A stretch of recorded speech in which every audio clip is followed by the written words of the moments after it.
உன்னோட நண்பன் மான் ஒரு சிங்கமா தான் இருந்தா.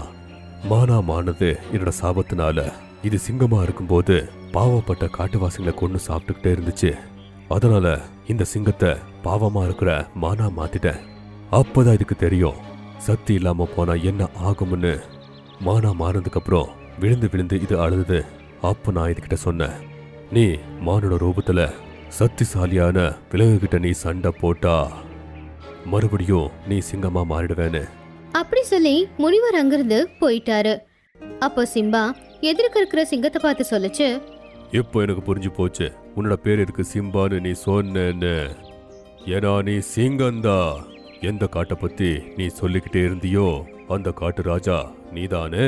அப்ப இன்னொரு சிங்கம் சிரிச்சுக்கிட்டே சொல்லுச்சு, நீ சரியா சொன்ன. இப்போ என் காட்டுக்கு நான் போறேன். ஆனா என்னோட நட்பு எப்பவுமே நீடிக்கும். அப்படி சொல்லி அந்த சிங்கம் அதோட காட்டுக்கு போயிடுச்சு.